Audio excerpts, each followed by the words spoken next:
Good morning, students. Today we will start Unit 2 of Thermal Engineering 2. The topic of second unit is steam nozzles. Let us define the proper definition for steam nozzle. A steam nozzle may be defined as a passage of varying cross-section through which heat energy of steam is converted to kinetic energy. I repeat, a steam nozzle can be defined as a passage of varying cross-section through which heat energy of steam is converted to kinetic energy. Then let us talk about the primary function of nozzle. The function is to produce steam jet with high velocity to drive steam turbines. Okay, the primary function of nozzle is to produce steam jet with high velocity to drive steam turbines. Types of nozzle. There are two types of nozzle we will come across usually: convergent nozzle and convergent divergent nozzle. Let us have a look at convergent nozzle. As the name itself will suggest that in convergent nozzle, the cross-section of nozzle tapers to a smaller section. You can observe here the cross-section is tapers to a smaller section. As it go from left to rightwards, and the cross-section of the nozzle is keep on be reducing. So that is why the name you have given it as convergent nozzle. Then let's have a look at convergent divergent nozzle. So as here also the name itself will suggest that initially the cross section of nozzle will be convergent and then again it will be diverging. That is the reason why the name is convergent divergent nozzle. The nozzle which converges to throat, you can see here it converging towards the throat. Afterwards is known as convergent divergent nozzle.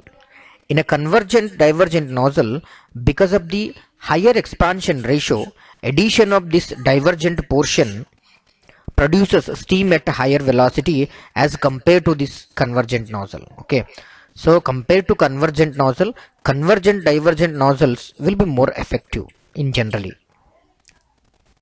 Steam flow through nozzles. The steam flow through the nozzle may be assumed as adiabatic flow.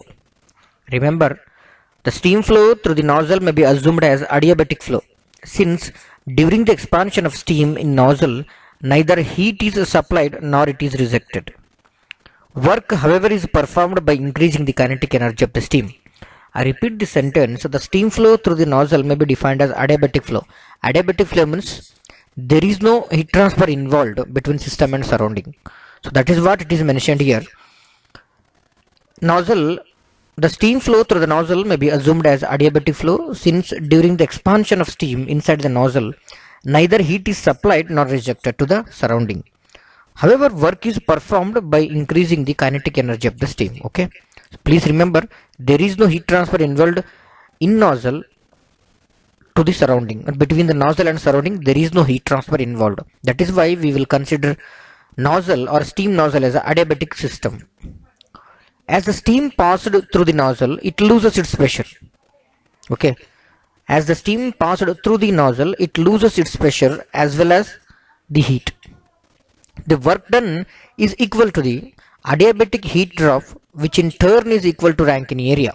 Okay, I repeat this sentence. As the steam passed through the nozzle, it loses its pressure as well as heat. As steam passed through the nozzle, it loses its both pressure and heat. The work done is equal to the adiabatic heat drop, which in turn is equal to Rankine area. Velocity of steam.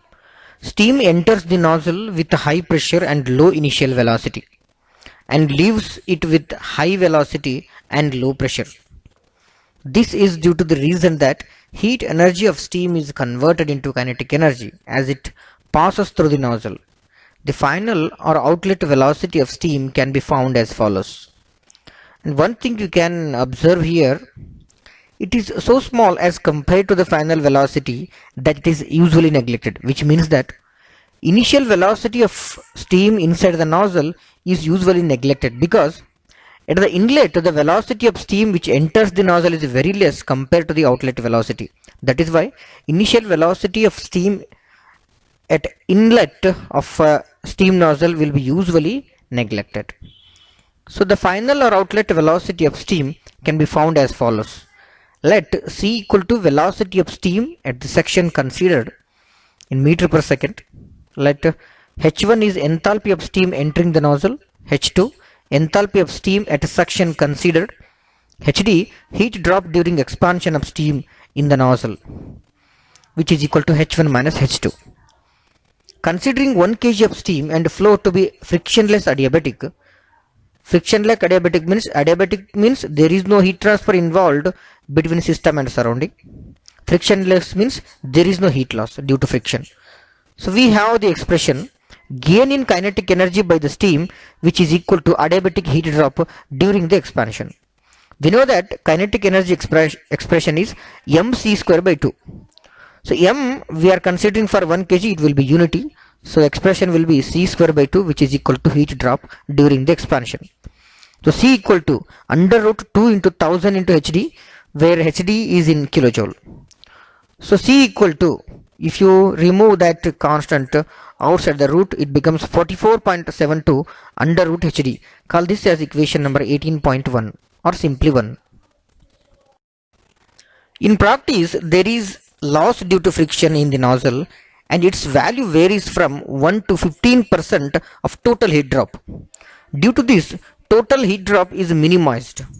Let heat drop after deducting friction loss be K into HD. Then the final expression or exit velocity of the steam is C equal to 44.72 into K into HD. If friction losses are considered, let us multiply this heat drop into constant K, which is the loss in the friction, loss due to friction inside the nozzle. Now let us derive an expression for discharge through the nozzle and conditions for its maximum value. Let P1 initial pressure of steam, V1 initial volume of 1 kg of steam at pressure P1, P2 steam pressure at the throat, V2 volume of 1 kg of steam at pressure P2. A is cross-sectional area of nozzle at throat. C equal to velocity of steam in meter per second. The steam flowing through the nozzle follows approximately the equation which is given below. PV to the power n, which is equal to constant isentropic process. So where n is 1.135 for saturated steam and n equal to 1.3 for superheated steam. Okay. For wet steam, the value of n can be calculated by Dr. Jenner's equation. We will talk about this later. Okay. Where n equal to 1.035 plus 0.16, where x is initial dryness fraction of steam. Using this equation, we can calculate if the steam is wet steam. Okay. Then work done per kg of steam during the cycle. This equation we derived in earlier cases. Okay. For isentropic process, for polytropic process, the equation for work done is this: n divided by n minus 1 into P1 V1 minus P2 V2. This is the equation which we have derived. So I am using here. Okay, work done per kg of steam during the cycle, which will also correct as Rankine area. Thus the area is equal to work done in the process. Then we know that gain in kinetic energy is equal to adiabatic heat drop. We know that in case of nozzle, gain in kinetic energy by the steam is equal to adiabatic heat drop, which in turn equal to work done in cycle. Then equating gain in kinetic energy equal to work done during Rankine cycle, Rankine area. So if you get this, you will get the equation 18.3. So if you simplify this, then also we know that this in nozzle follows this expression. Okay, P1 V1 to the power n is equal to P2 V2 to the power n. So let us rearrange the terms. V2 by V1 equal to P1 by P2 to the power 1 by n. Let us call it as 18.4. Then extract value for V2 equal to V1 into P1 by P2 to the power 1 by n. Let us call it as 18.5. Putting the value of V2 by V1 from equation 18.4 in equation 18.3. Okay. Then you will get C square by T equal to this much.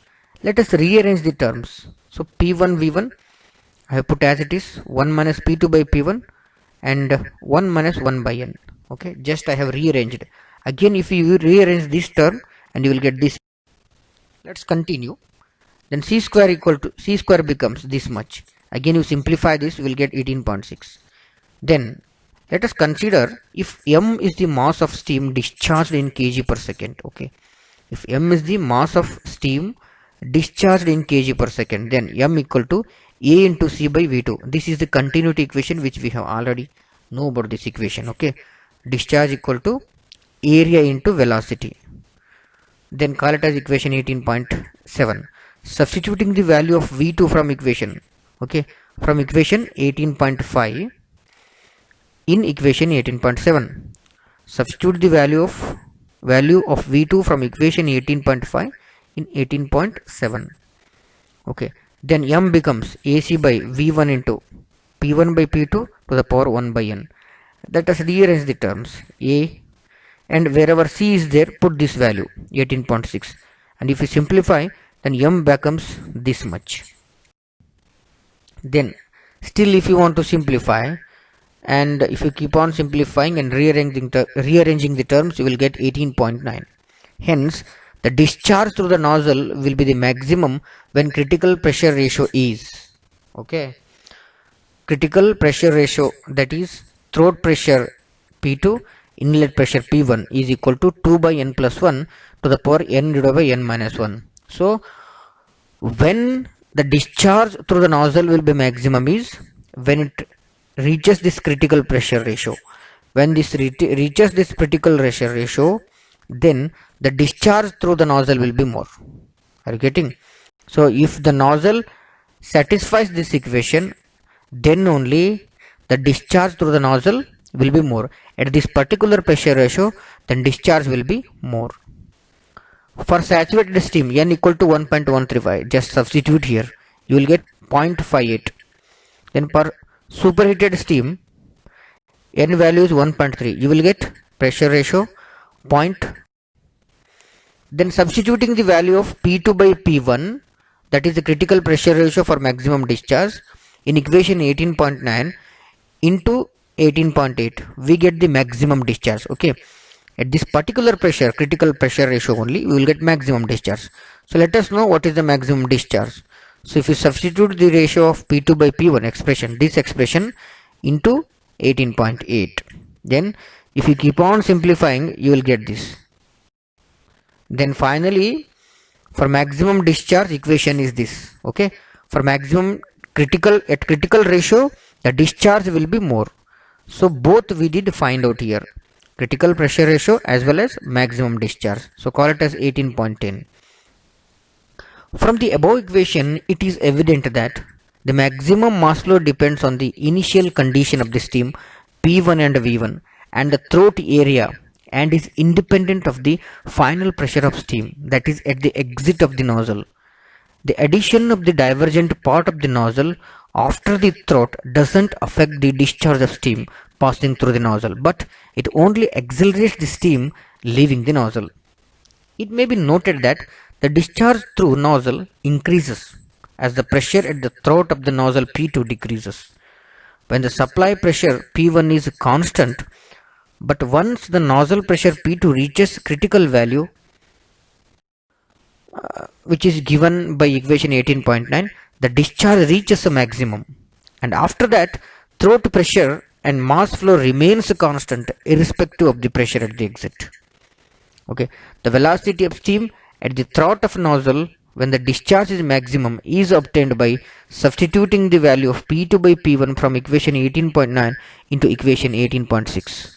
So this equation is the above equation indicates that the velocity is also dependent on the initial conditions of the steam.